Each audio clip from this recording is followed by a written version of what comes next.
안녕하세요. 에너지 시스템 설계 7조 짜유입니다. 저희는 폐플라스틱 열분해의 현황과 전망에 대해 조사하였습니다. 폐플라스틱 발생량은 지속적으로 증가하고 있는데요. 국내 폐플라스틱의 발생량은 2018년 총 824만 톤에서 2021년 1193만 톤으로 증가하였습니다. 폐플라스틱은 소각, 매립, 재활용 등의 방법으로 처리되고 있는데요.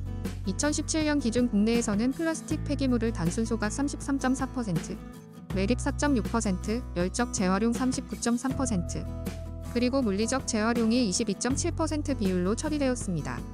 매립은 땅에 구덩이를 판 다음 쓰레기를 묻어버리는 방식을 의미합니다. 매립의 경우 매립지 부족으로 인한 쓰레기 대란과 토양오염 등의 문제가 발생하고 있습니다. 다음으로 소각은 유기물이 포함된 가연성 쓰레기를 연소시켜 처리하는 방식을 의미합니다. 소각의 경우 처리 시 다량의 이산화탄소와 발암물질인 다이옥신이 배출되는 문제가 발생합니다. 열적 재활용은 플라스틱 폐기물을 발전시설이나 시멘트 공장 등에서 대체 연료로 활용하는 방식을 의미합니다.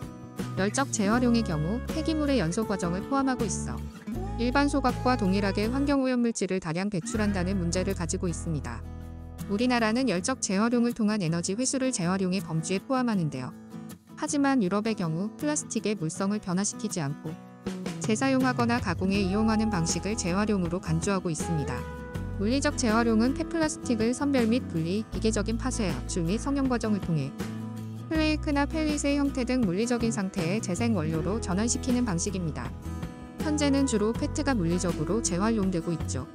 하지만 대부분의 플라스틱이 복합 소재로 구성되어 있거나 플라스틱의 오염도가 높아 적용할 수 있는 플라스틱이 적다는 단점이 있습니다. 화학적 재활용은 화학 공정으로 폐플라스틱을 분해하여 플라스틱의 원료 형태로 재활용하는 방법입니다. 화학적 재활용의 종류는 해중합, 가스화, 열분해로 분류할 수 있는데요. 첫 번째로 해중합은 열 촉매를 이용하여 폐플라스틱을 원료인 단양체나 길이가 짧은 중합체로 생산하는 기술입니다. 하지만 해중합을 통하여 재활용할 수 있는 플라스틱은 페트와 PU 등 특정한 종류로 한정됩니다. 상용화가 되려면 에너지 효율을 높이고 경제적인 면에서 저렴한 촉매 개발이 이루어져야 할 것입니다. 두 번째로 가스화는 약 850도 이상의 부분 산화 조건에서 가스화를 통해 일산화탄소와 메탄 등의 합성가스를 생산하는 기술입니다. 이 합성가스를 통해서 전기, 수소 등 다양한 파생제품 생산이 가능하다는 특징을 가지고 있습니다. 마지막으로 열분해는 무산소 조건에서 폐플라스틱을 300에서 800도로 반응시켜 가스, 오일 등으로 분해하는 기술입니다. 또한 열분해는 해중합으로 처리하기에 적합하지 않던 PE와 PP 같은 제품의 재활용이 가능합니다. 폐플라스틱을 열분해하면 가스, 오일, 철유 등이 생성됩니다. 생성물 중 오일인 열분해유는 열분해 반응기에서 발생한 열분해 가스를 응축시켜 생성된 액체 또는 그 액체를 증류 등의 방법으로 후처리한 것을 말합니다. 열분해유는 비점 차이에 따라 경질유, 중질유, 무비점 왁스 등으로 구성되는데요. 경질유는 석유 기반 나프타를 대체한 플라스틱 재생 원료로, 중질유는 산업 연료유로 활용됩니다. 무비점 왁스는 벙커시유로 활용이 가능하지만 이를 사용하는 보일러가 점차 감소하고 있어 활용처가 제한적입니다. 그렇다면 우리나라가 열분해에 주목하는 이유는 무엇일까요? 우리나라는 2021년 탄소 중립을 위한 한국형 순환경제 이행계획 수립안을 발표하였는데요. 국내 천연자원 부족과 경제성장에 따른 폐기물 급증에 대응하기 위한 폐기물 순환 이용의 확대 필요성이 대두되면서 이를 바탕으로 부부가 가치 재활용, 금속 재자원화 및 도시유전 활성화 등 폐자원 회수 및 재활용 확대를 위한 정책 방향을 결정했습니다. 특히 부부가 가치 재활용, 도시유전 활성화를 위해 우리나라는 화학적 재활용을 통한 폐플라스틱 연료 및 원료화를 추진했죠. 우리나라는 2000년 이전에는 열분해 기술 개발에 대기업들이 참여했지만 경제성과 시장성 문제로 관심이 점차 감소하고 이후 중소기업 중심으로 기술 개발이 이루어지고 있는데요. 그러나 최근 플라스틱 재생 원료에 대한 수요가 증가하면서 환경부와 산업통상자원부의 주도하에 다양한 국내 기업이 열분해 사업에 뛰어들고 있습니다. SK지오센트릭은 2022년에 열분해 및 후처리 과정에 대한 탄소 감축량 측정 방법론을 개발하여 환경부로부터 인증을 받았습니다. 또 LG생활건강은 열분해유 기반의 재생 원료를 활용한 화장품 용기를 제작하고 있는데요. 화장품 용기의 강도와 유해물질 유무 등에 대한 안전성 평가를 거쳐 2023년부터 판매를 시작했죠. 이외에도 여러 기업들이 점차 열분해유 생산 사업에 참여하고 있는데요. 정책 현황을 살펴보면 우리나라는 2030 국가 온실가스 감축 목표 상량안에서 산업 부문의 온실가스 배출량을 2018년 약 260백만 톤에서 2030년 약 226백만 톤까지 감축할 계획을 밝혔습니다. 이를 위해 폐플라스틱 발생량 500만 톤 중 18.6%를 플라스틱 재생원료 생산에 활용할 계획입니다. 환경부도 폐플라스틱의 열분해 처리 비중을 2021년 기준 0.1%에서 2030년 10%로 점차 증가시키겠다는 계획을 발표했습니다. 국내 현황에 이어서 해외 현황에 대해 살펴보겠습니다. 독일은 열분해 기술의 상용화를 가장 먼저 이룬 국가입니다. 하지만 독일은 분리수거 체계를 확립하여 물리적 재활용 확대 정책을 채택했고, 물리적 재활용이 불가능한 폐플라스틱은 시멘트 산업에서 에너지 회수를 위한 연료로서 활용하고 있기 때문에 열분해를 통해 처리되는 폐플라스틱의 비율이 매우 작습니다. 일본의 경우 플라스틱 순환 이용협회에 따르면 일본 내에 총 824만 톤의 폐플라스틱이 배출된다고 보고되고 있습니다. 폐플라스틱의 재활용 중 물리적 재활용이 21%, 열적 재활용이 63%를 차지하고 나머지 4%가 화학원료 생산을 위해 사용되었습니다. 일본도 역시 독일과 마찬가지로 에너지 회수 비중이 가장 높고 열분해유 생산 비중은 매우 적은 것으로 나타났습니다. 미국의 열분해 현황은 어떠할까요? 미국은 2018년에 플라스틱 소재의 도시 고형 폐기물 발생량이 약 3,570만 톤이었습니다. 재활용으로 약 309만 톤을 처리했으며 에너지 회수와 매립으로 각각 약 562만 톤과 2,700만 톤을 처리했습니다. EPA는 2030년까지 재활용률을 50% 이상을 높이는 것을 목표로 하고 있지만 화학적 재활용에 대해서는 신중한 태도를 보이고 있습니다. 2020년 EPA는 도시 폐기물 연소 장치에 대한 기타 고형 폐기물 소각의 정의에서 열분해 연소 장치를 제거할 것을 제안했습니다. 이것은 열분해는 연소가 아님을 인정하는 조치였습니다. 하지만 해당 의견에 대해 미의회 의원들은 열분해 기술을 폐기물 연소로 규정하고 규제를 계속할 것을 촉구하는 서한에 서명하였습니다. 해당 서한에서는 열분해가 물리적 재활용 대비 더 많은 이산화탄소를 배출한다는 내용을 포함하고 있습니다.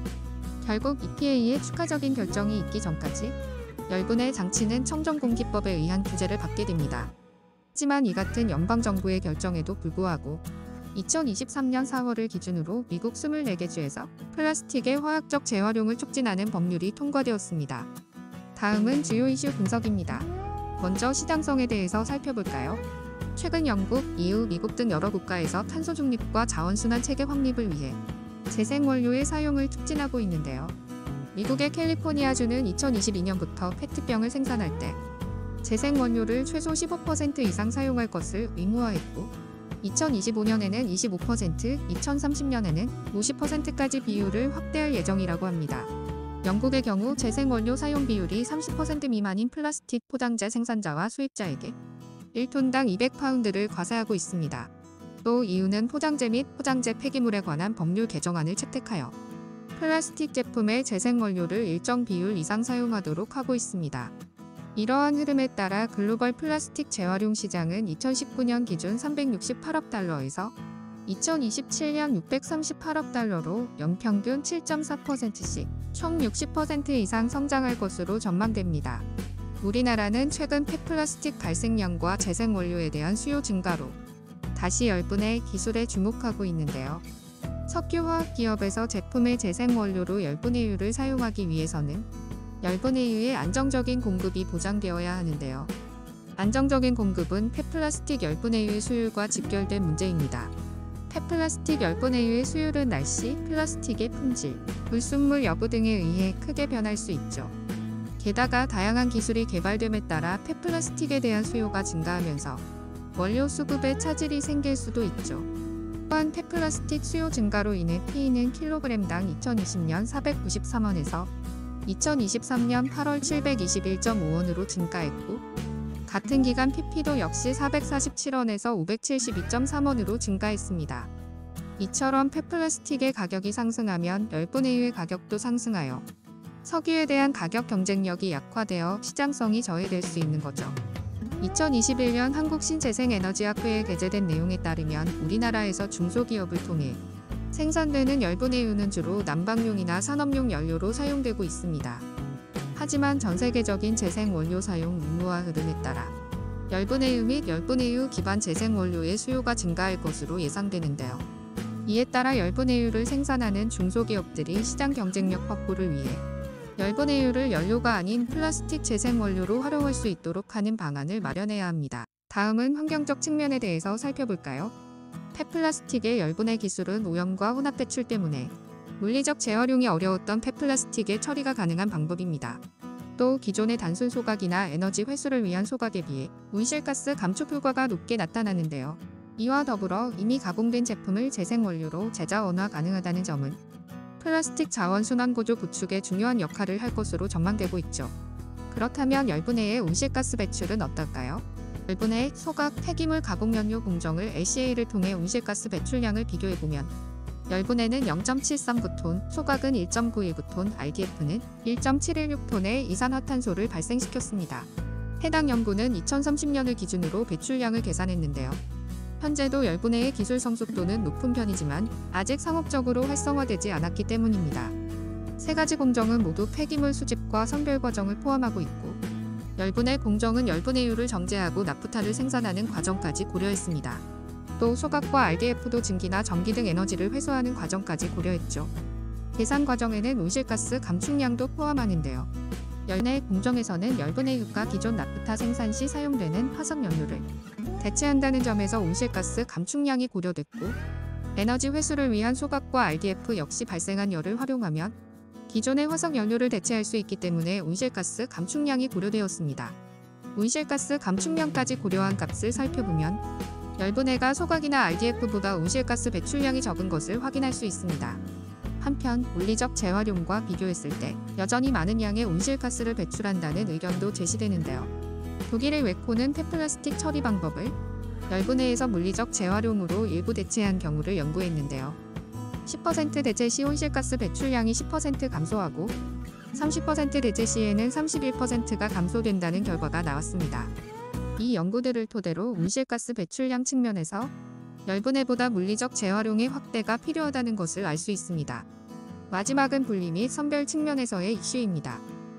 열분해는 분리 및 선별 없이도 재활용이 가능한 방법입니다. 하지만 열분해유의 수요를 높이기 위해서는 분리 및 선별의 과정이 수행되어야 합니다.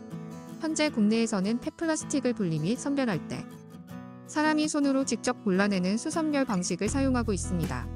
수선별은 하루에 수십만 톤의 폐기물을 선별하면 정확도가 떨어지는 문제점을 가지고 있습니다. 이러한 수선별의 문제점을 보완하기 위해 선별 과정을 자동화 및 첨단화하는 방향으로 선별체제 고도화가 주목받고 있습니다. 하지만 국내 재활용 선별장에서 광학선별기와 같은 자동화 시설을 도입한 선별장은 소수에 불과합니다. 문제점 해결 방안으로 정부는 광학선별기 설치 의무화를 2025년부터 적용하는 등 일정 규모 이상의 선별시설에 광학선별기를 갖추도록 하고 최소 설치 대수는 시설 규모에 따라 다르게 하여 고품질 재활용품이 선별되도록 노력 중입니다. 결론적으로 열분해는 폐플라스틱을 이용하여 석유와 비슷한 열분해유를 생산할 수 있는 기술입니다. 이 열분해유는 연료로 사용될 수도 있고 적절한 처리 공정을 거쳐 플라스틱 재생 원료로도 생산할 수 있습니다. 천연 자원이 부족한 우리나라에서 열분해 기술은 도시 의존이라는 키워드로 주목을 받고 있고 정부는 폐플라스틱 열분해 산업 활성화를 위한 다양한 정책을 추진 중입니다. 이와 반대로 주요국들은 열분해에 대한 부정적인 의견을 가지고 있거나 기술 활성화에 신중한 입장을 보입니다. 또한 세계자연기금은 화학적 재활용을 탄소 배출량의 관점에서 다른 재활용 방법을 보완하는 방식으로 사용해야 하며 생산된 물질이 연료가 아닌 원료로 사용되어야 한다는 지침을 내놓았습니다. 이처럼 탄소 중립과 자원순환을 동시에 달성하기 위해서는 분리선별 개선을 통한 물리적 재활용의 활성화와 함께 화학적 재활용이 보완적인 요소로 활용되어야 합니다. 열분해를 폐플라스틱 처리의 보완적인 방법으로 사용함과 더불어 열분해유의 활용 방법에 대한 고민도 필요합니다. 우리나라는 에너지 회수 목적의 열적 재활용을 재활용으로 인정하여 열분해유를 연료로서 사용하는 경우도 재활용으로 간주합니다. 하지만 EU에서는 포장 및 포장 폐기물 지침 개정안에서 열분해유를 연료가 아닌 원료로서 사용하는 경우 재활용으로 간주한다는 내용을 포함했습니다. 이렇듯 세계적으로 열분해유를 연료가 아닌 원료로서 활용되는 경우를 재활용으로 간주하는 추세입니다. 여러 국가에서 플라스틱 재생 원료 사용을 의무화함에 따라 열분해유의 원료로서의 가치가 증가할 것으로 예상되므로 열분해유를 연료가 아닌 원료로서 활용하려는 노력이 필요합니다. 여러분의 생각은 어떠신가요? 이상 7초짜리였습니다. 감사합니다.